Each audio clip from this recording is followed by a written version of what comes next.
వేల సంవత్సరాల చరిత్ర ఉన్న కోహినూర్ వజ్రం ఇక భారతదేశానికి తిరిగి వచ్చే దారులు మూసుకుపోతున్నాయి. ఎంతో విలువైన కోహినూర్ వజ్రాన్ని ఇంగ్లీష్ పాలకులు లూటీ చేయనే లేదని, దాన్ని భారత రాజులే బ్రిటన్కు బహుమానంగా ఇచ్చారని కొత్త వాదన వినిపిస్తున్నారు. బ్రిటన్కు చెందిన చరిత్రకారులు సైతం లూటీ చేసిన సొత్తును తిరిగి ఇవ్వాలనడంలో అర్థం లేదంటున్నారు. అలా లూటీ చేసిన సొత్తు ఇవ్వాలని డిమాండ్ చేస్తే ప్రపంచ దేశాలన్నీ ఇబ్బందులు పడతాయని ఆయన అంటున్నారు. కోటి ఆశల వజ్రం గురించి ఇక మర్చిపోవడమే ఉత్తమమని అంటున్నారు. దీనిపైనే ఇవాల్టి మ్యాగజైన్ స్టోరీ.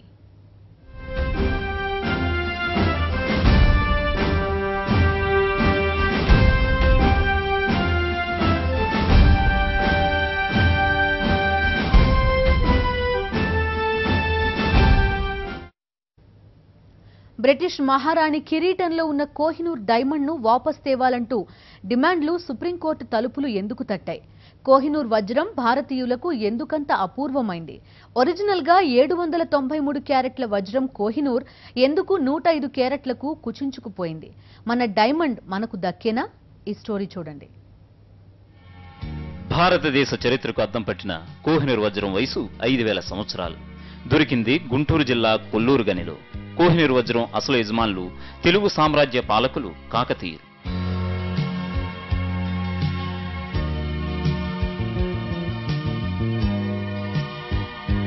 14వ శతాబ్దం ఆరంభంలో ఢిల్లీ సుల్తాన్ అల్లావుద్దీన్ ఖిల్జీ దక్షిణ భారత దండయాత్ర చేశాడు. ఖిల్జీతో యుద్ధంలో 1310లో ఓరుగల్లు సామ్రాజ్యం పతనమైపోయింది. ఖిల్జీ సేనాని మాలిక్ కాఫర్ కోహినూర్ వజ్రాన్ని లూటీ చేశాడు. అలా కోహినూర్ వజ్రం తెలుగు నేలను శాశ్వతంగా వీడిపోయింది.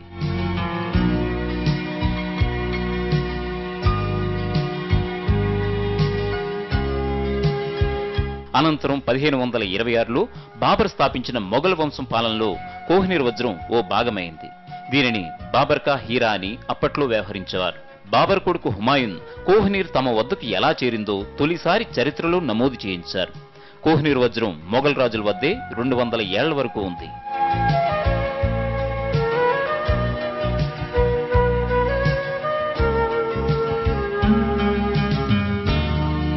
5వ మొఘల్ రాజ్ షాజహాన్ తన నెమలి సింహాసనంలో ఈ వజ్రాన్ని పొదిగించాడు. 1658లో అనారోగ్యం పాలైన షాజహాన్ను ఆగ్రా కోటకే ఔరంగజేబు పరిమితం చేయించాడు.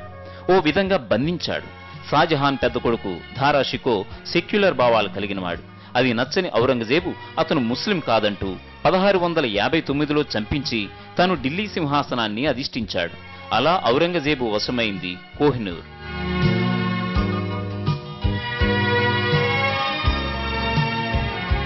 కోహినూర్ అసలు బరువు 793 క్యారెట్లు, అంటే 158.6 గ్రాముల బరువు, అంటే సుమారు ఓ మొబైల్ ఫోన్ బరువు అంతా. ఔరంగజేబ్ కోహినూర్ వజ్రాన్ని కట్ చేసి పాలిష్ చేయాల్సిందిగా ఇటాలియన్ వజ్రాల వ్యాపారి పోర్డెన్సో బోర్గియాకు అప్పగించాడు. బోర్గియో నేర్పర్ కానుందున కోహినూర్ వజ్రంపై ఘాట్లు పడ్డాయి.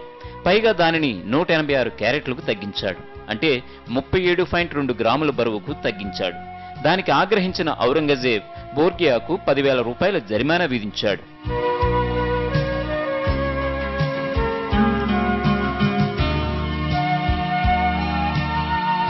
పర్షియా రాజు నాదిర్ షా 1739లో ఢిల్లీ దండయాత్రలో కోహినూర్ వజ్రాన్ని లూటీ చేశాడు.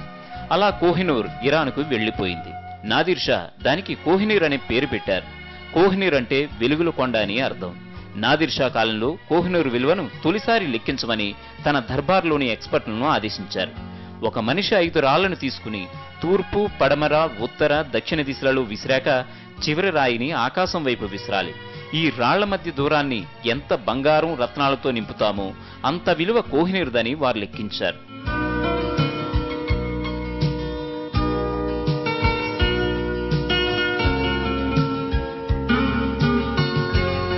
నాదిర్ షా హత్యానంతరం వారసుడు షుజా షాను కూలదూసి మహ్మద్ షా సింహాసనం అధిష్ఠించాడు.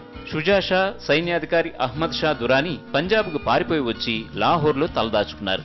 తమకు ఆశ్రయం కల్పించిన సిక్కుల మహారాజు రంజిత్ సింగ్ కు 1813లో కోహినూర్ వజ్రాన్ని బహుమతిగా ఇచ్చారు.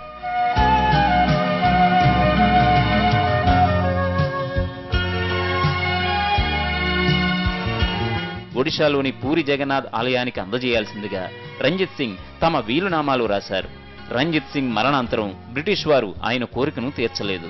సిక్కులతో యుద్ధంలో గెలిచిన ఈస్ట్ ఇండియా కంపెనీ 1849లో బలవంతాన లాహోర్ ఒప్పందం కుదుర్చుకుంది. ఫలితంగా కోహినూర్ వజ్రం సహా రంజిత్ సింగ్ ఆస్తులన్నీ ఈస్ట్ ఇండియా కంపెనీ వశమయ్యాయి.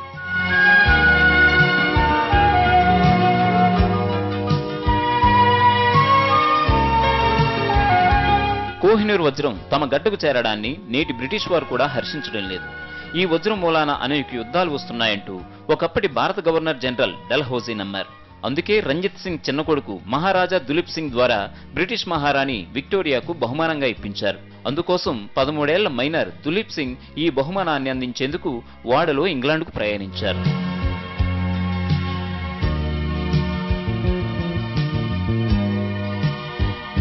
ఇంగ్లాండ్ మహారాణి విక్టోరియా భర్త ప్రిన్స్ ఆల్బర్ట్ కు కోహినూర్ వజ్రంపై ఘాట్లు నచ్చలేదు. 8,000 పౌండ్లు వెచ్చించి పాలిష్ చేయాల్సిందిగా గెరార్డ్ అండ్ కంపెనీకి ఇచ్చాడు. అలా 186 క్యారెట్లంటే 37.2 గ్రాముల ఒరిజినల్ గా ఉన్న కోహినూర్ వజ్రం చివరకు 105 క్యారెట్లకు అంటే 21.12 గ్రాములకు కుచించుకుపోయింది. బ్రిటిష్ రాజు కుటుంబీకుల కిరీటంలో శాశ్వతంగా కోహినూర్ వజ్రం ఒదిగిపోయింది.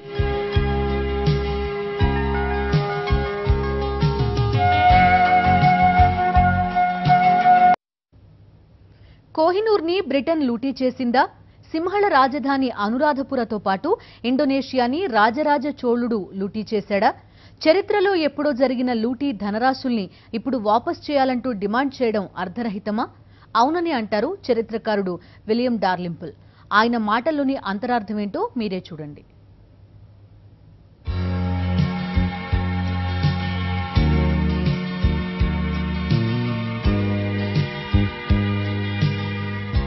British MP Keith Vaz, India MP Shashi థరూర్లకు చరిత్ర తెలీదా? అవును, తెలీదని, అందుకే తప్పుడు వైఖరితో వితండవాదం చేస్తున్నారని అంటారు చరిత్రకారుడు విలియం డార్లింపుల్. నిజానికి 1849లో జరిగిన ఆంగ్లో సిక్కుల యుద్ధంలో సిక్కుల ధనరాశులను దోచుకున్నది బ్రిటిషర్లు కాదు, ఈస్ట్ ఇండియా కంపెనీ దోచుకుంది. అలా కోహినూర్ ఈస్ట్ ఇండియా వశమైంది. అప్పటి సిక్కుల యువరాజు దులీప్ సింగ్ వయసు 4 ఏళ్లే. విక్టోరియా మహారాణికి నజరానా ఇచ్చే వయసు కూడా లేదని గుర్తు చేస్తారు డార్లింపుల్. ఈ విషయం తెలియక కీత్ వాచ్, శశి థరూర్లు బ్రిటిష్ మహారాణి కిరీటంలోని కోహినూర్ వజ్రాన్ని ఇండియాకు వాపస్ చేయాలని డిమాండ్ చేస్తున్నారని తప్పుపట్టారు డార్లింపుల్.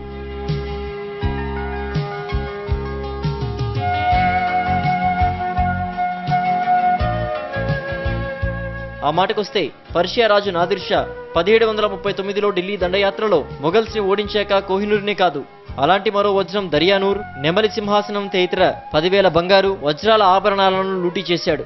నాదిర్ షా హత్యానంతరం వారసుడు షా షుజా లాహోర్కు వచ్చి తలదాచుకున్నాడు. అదే సమయంలో సిక్కుల మహారాజు రంజిత్ సింగ్ కు కోహినూర్ని నజరాగా ఇచ్చారని భారత చరిత్ర చెబుతోంది. కానీ తనను హింసించి రంజిత్ సింగ్ కోహినూర్ని లాక్కున్నాడని షా షుజా ఆత్మకథలో రాసుకున్నారని, ఈ విషయం ఆఫ్ఘనిస్తాన్ చరిత్రలో ఉందని డార్లింపుల్ గుర్తు చేశారు.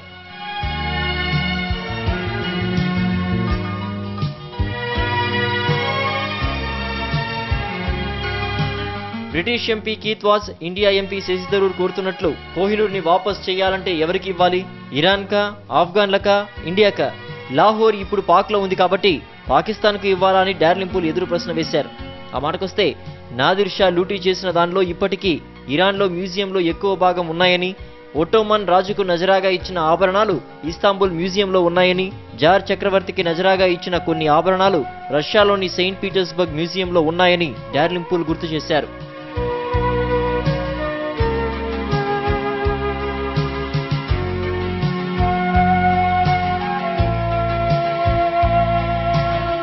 చరిత్రలో ఎన్నడో లూటీ చేసిందంతా ఇప్పుడు ఇవ్వాలంటే కుదరదని ఆయన అంటారు.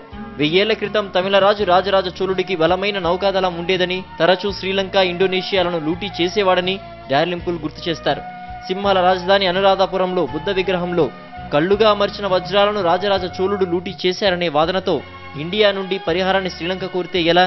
అలాగే జావా, సుమత్రాలను లూటీ చేసేందుకు పరిహారం ఇవ్వాలని ఇండోనేషియా సర్కారు ఇప్పుడు ఇండియాను డిమాండ్ చేస్తే ఎలా ఉంటుంది? కోహినూర్ డైమండ్ సంగతి అంతే. ఇవి సంక్లిష్ట సమస్యలని అంటారు చరిత్రకారుడు విలియం డార్లింపుల్.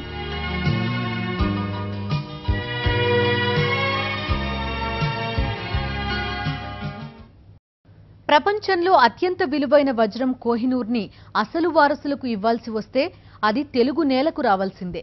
కాకతీయుల పతనంతో ఢిల్లీకి చేరిందని, అక్కడి నుంచి లండన్ వెళ్లిందని చరిత్రకారులు అనేక కథనాలను ఈ వజ్రం గురించి చెప్తున్నారు. అసలు ఈ వజ్రాన్ని ముందుగా ప్రపంచానికి పరిచయం చేసింది గుంటూరు జిల్లా బెల్లంకొండ మండలం కొల్లూరు గనులే. శతాబ్దానికి పైగా బ్రిటిష్ మహారాణి ఎలిజబెత్ కిరీటంలో పొదిగిన తెలుగోడి వజ్రం కోహినూర్పై సాక్షి టీవీ ప్రత్యేక కథనం.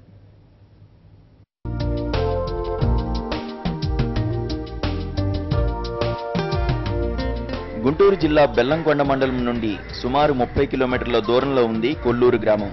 ఈ ఊరి పరిసరాలన్నీ అటవీ ప్రాంతంలో ఉన్నాయి. అక్కడక్కడ పెద్ద కొండలున్నాయి. శతాబ్దాల క్రితం ఈ ప్రాంతం సింహకేతు మహారాజు పరిపాలనలో ఉండేది. అతని ఒక్కగానొక్క కుమారుడు మరణించడంతో కోడలికి ఈ ప్రాంతాన్ని భరణంగా ఇచ్చారట. నాటి నుండి ఈ ఊరిని కోడలూరుగా పిలిచేవారు. కాలక్రమేణా ఆ పేరు కొల్లూరుగా మారిందని స్థానికులు చెబుతారు.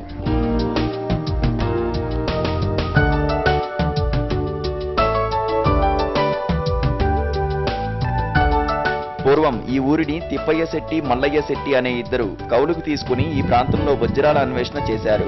కొల్లూరు గ్రామానికి తూర్పు దిశలో వెంకటాయపాలెంకు మధ్యలో గద్దెలబోడు సమీపంలో తవ్వకాలలో కోహినూరు వజ్రం దొరికిందని ఇప్పటికీ చెబుతారు. ఎక్కడా ఇలాంటి వజ్రం లేదు అనే అర్థం వచ్చేలా కోయి నహీ నూర్ అని అప్పట్లో ముస్లిం పాలకులు పిలిచేవారని ఒక కథనం ప్రచారంలో ఉంది. కోహినూరు వజ్రం ప్రస్తావన మహాసేన అనే గ్రంథంలో ఉంది. బ్రిటిష్ పాలకుల ద్వారా విదేశాలకు వెళ్లిన ఈ వజ్రంపై కోర్టుల్లో వ్యాజ్యాలు నడుస్తున్నాయి.